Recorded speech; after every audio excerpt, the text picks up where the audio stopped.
Good evening, good evening, good evening, folks. Welcome to another episode of Spilling Tea. I'm your host, Tiffany Daniels. We are going back to that horrible world known as the JRC, but before we do, the usual disclaimers. If you are unfamiliar with the Stop the Shocks campaign or the campaign against the troubled teen industry, you're going to find all the pertinent links right there in the description box. Please, in particular, take note of the article written in there by Neuroclastic, a small non-for-profit started by autistics for autistics. In it, they interviewed over 800 ABA professionals in regards to the JRC's so-called behavior modification program. The Judge Rotenberg Educational Center doesn't want you to read that article so much. They threatened Neuroclastic with a defamation lawsuit if they did not remove it from the website. Neuroclastic refused. You know the drill, folks. Please read the article. Share on all your social media. Also included is Neuroclastic's public statement regards to the defamation lawsuit threat, as well as a link to their GoFundMe. We are crowdfunding just in case the JRC ever actually does see through with their threat. Trigger warning 1.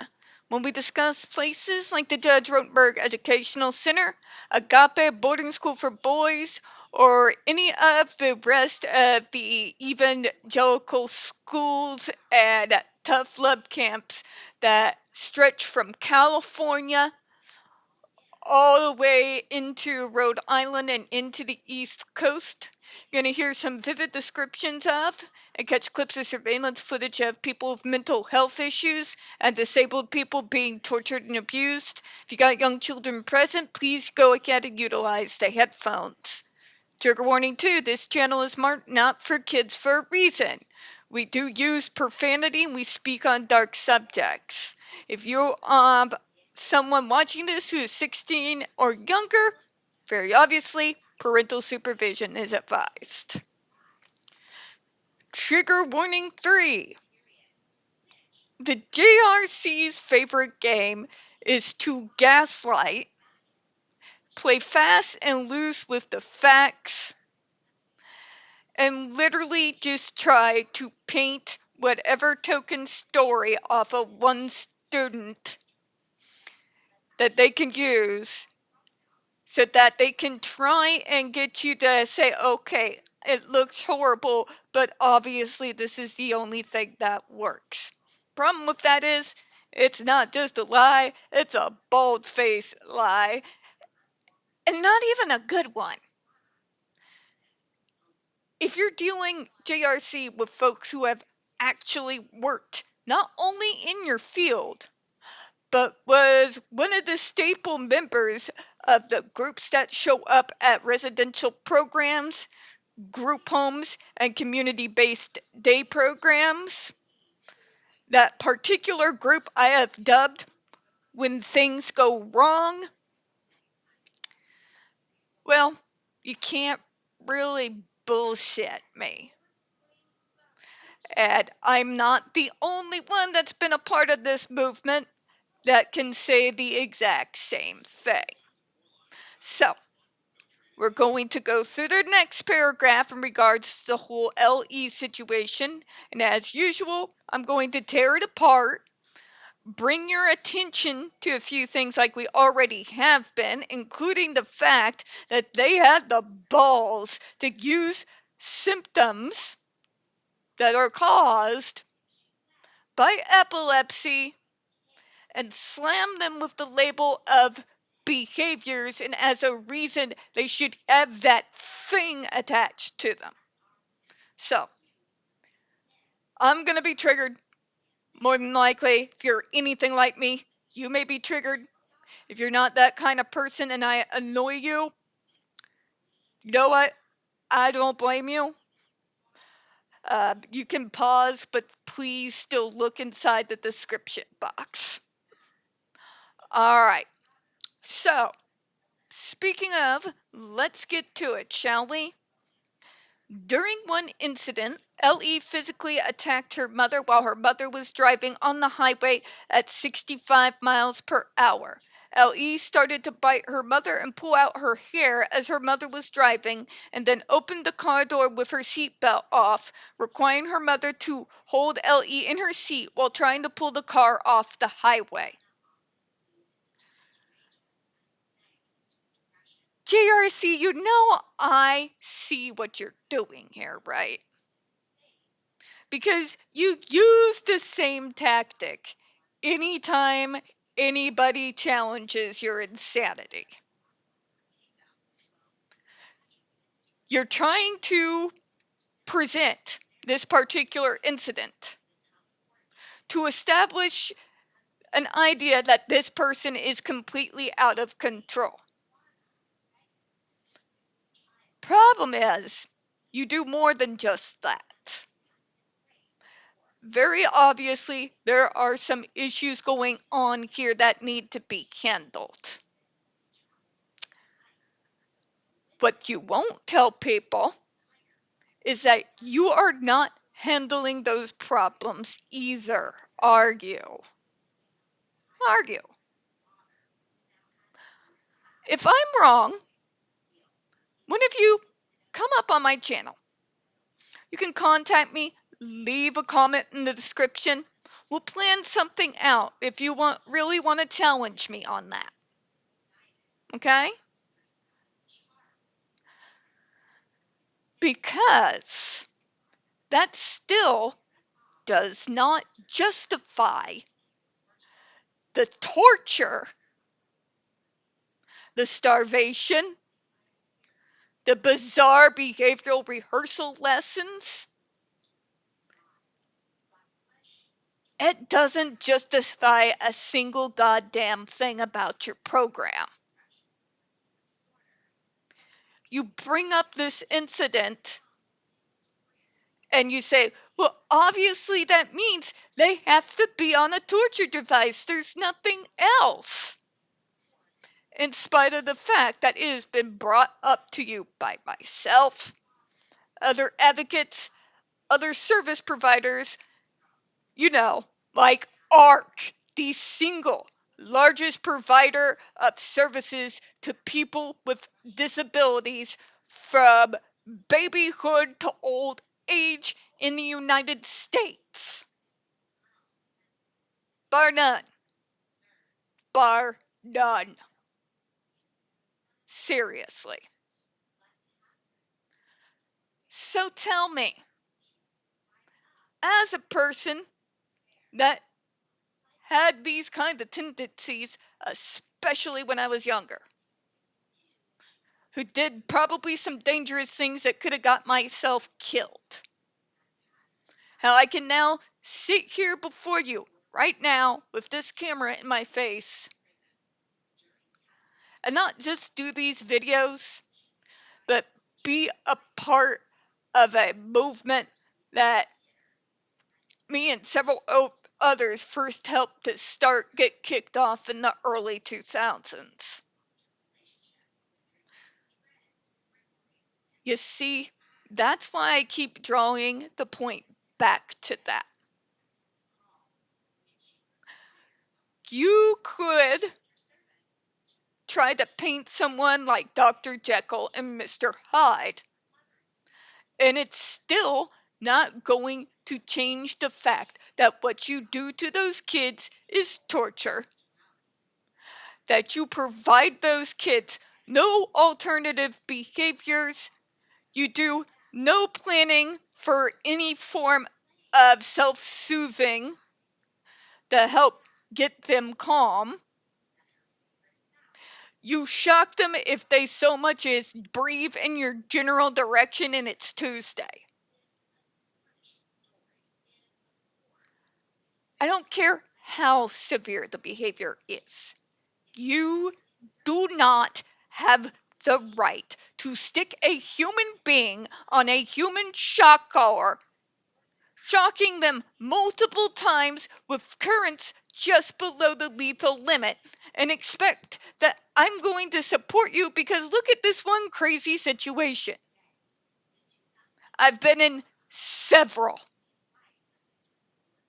batshit insanity like batshit insane incidents and events in my life. I have had the meltdowns where I trying to put a dent into the floor with my forehead, holes in doors, swallowing pills. Yeah. But out of all of that behavior, everything that was quote unquote wrong, nobody around me thought that the answer to those very disturbing behaviors I was having at the time was to stick me on a human shock collar and torture me day in and day out and try to do some form of food deprivation. Okay?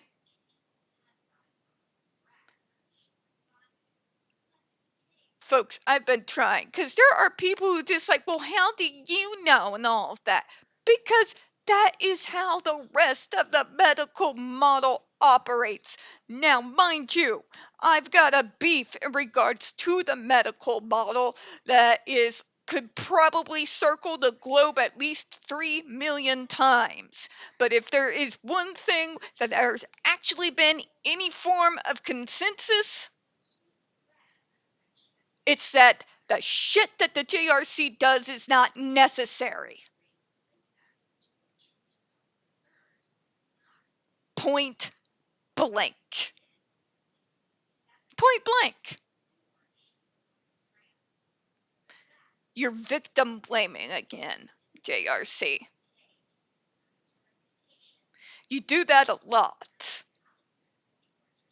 But the problem is, no matter how bad the behaviors get, I know from experience, both in the field and having been a part of the service system, that you torturing them, in all actuality, is not doing a goddamn thing to improve their behavior overall. You're giving them no alternative ways to communicate their frustration. You are not providing anything to help them communicate if they're nonverbal so they can tell you what's wrong. You refuse to take these kids to get a proper, full functional behavioral assessment done, which, if that can be done in the first place, a lot of these issues you're trying to, shove down our throat, they may not all go away, but at least it would not be to the same level that we're discussing here. You see, right after diagnosis, LE should have been taken to have that full functional behavioral assessment done. All of the problems, her increasing aggression, her increasing anger, and situations like this, as an autistic, I can tell you where they're coming from. It's the frustration. It's the otherness. It's everyone looking at you like you're a sideshow freak. Even your teachers, your quote unquote so called friends and family members. I know that because I have lived it. Okay? Okay? You can't just get a diagnosis and then shove that kid in one program and then another and another and another and not expect that bad behavior to escalate. It's like when nobody's willing to listen to me in regards to my own treatment program. And people are constantly talking over me and not allowing me to actually put in my 2 cents in regards to my own treatment plan when I was a teenager. right? You keep not listening to us. You keep not helping them find any kind of self-soothing, self-calming techniques. You're not teaching them more quote unquote appropriate behavior. You are not addressing the fact that these behaviors are not coming out of nowhere. There are triggers there, and that any effective treatment program that is worth its salt, the first thing you start doing, which is why that assessment is so goddamn important, is to find out what those triggers are. And then you can develop an actual treatment program, a plan of attack, if you will. That fact is not going to change just because you paint a situation as bleak as you possibly can.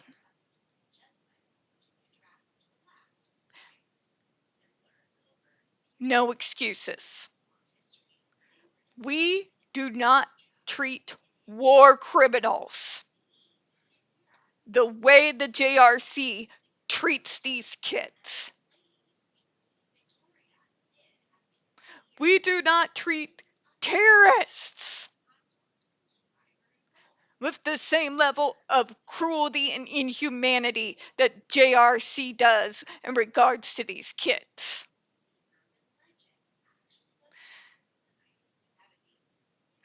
I haven't even got through, well, we've kind of gone through it a little bit. Before I go off ranting again, it's just, it doesn't work, JRC. But you don't understand, you've never been in such a severe situation, Karen. I'm autistic. I'm an autistic that is also an abuse survivor and an SA survivor. I do understand it because I've lived it. Now fucking spare me. Alright, sorry folks.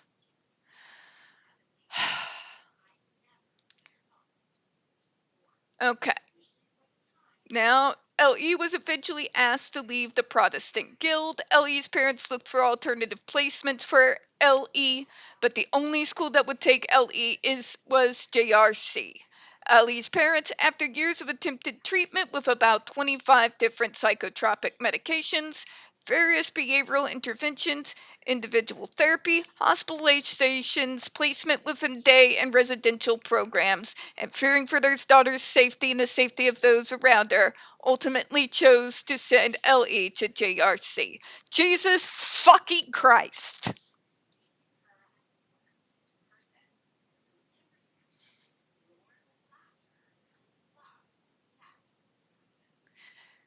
Did no one,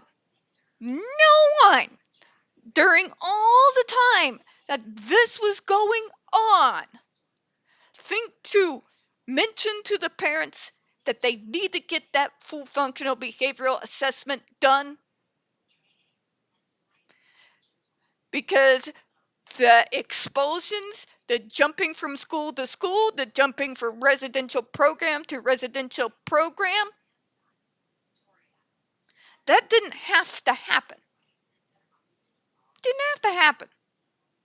Like, but they're so severe. It didn't have to happen. The whole point of the full functional behavioral assessment is what I've been saying year after year, decade after decade. It's the tool that assists you in getting the information that you need so you can see the areas where the student is needing support, needing help, assistance with, self-coping skills, That's what it's there for. Anything else, and you're just kicking the can down the road. And before you open your mouth, if you are a fan of the JRC, no, just because someone has gone to multiple different programs does not mean that everything else has been tried. Let me say that again. Just because that poor kid was dragged from residential program to residential program does not mean that everything else has been tried and their torture is the only thing that works. That is a lie. The problems, the frustration, the suffering of the parents could have been alleviated quite a bit by getting that assessment done so you would have the information that will best assist in choosing the best type of treatment program that will work best for the kid. If you do not have that assessment done, and no, I don't mean the JRC bastardized version of it, I mean the real goddamn thing, then you're going to see a lot of that situation. You can't address something that you don't know is wrong. Okay? And then say, but we're the only one that can help. They sent her to us in desperation. Why in the name of God, out of all those professionals that those poor parents were sent to, person after person after person, in Massachusetts, a state that is supposed to be one of the most progressive states in the Union, and not a single goddamn person ever thought to talk to their parents and see if they got that behavioral assessment done. Oh, but then you're going to tell me that you tried everything. Everything but taking the steps in the order that they are supposed to be taken so that the best form of a treatment program can be crafted around the kid instead of playing pass the potato and then sticking them in this hellhole. Sorry, JRC, it doesn't work. Your attempt to try to gaslight everyone who's reading this and say, well, they're so severe and we are the only ones who know how to handle that type of behavior. It's a lie. I don't doubt that the parents were exhausted, at their wits' end, and they didn't know what else to do. That is when somebody from the school or one of the doctors that these parents were going to see should have guided them to get that assessment done before you were trying to pigeonhole them into a program. Because you have no idea whether that treatment program is going to be best for the kid, because each program is fucking different. We don't all have the exact same traits in quite the same ways as one another. Hence the need for that assessment in the first place, so that you can know and have kind of an idea of the type of support that your kid's going to need.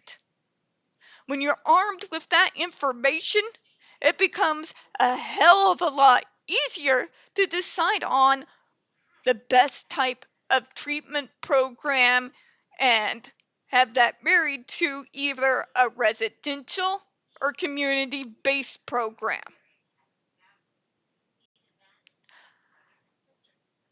Alright, folks, I'm going to drink 3 mugs of kava tea.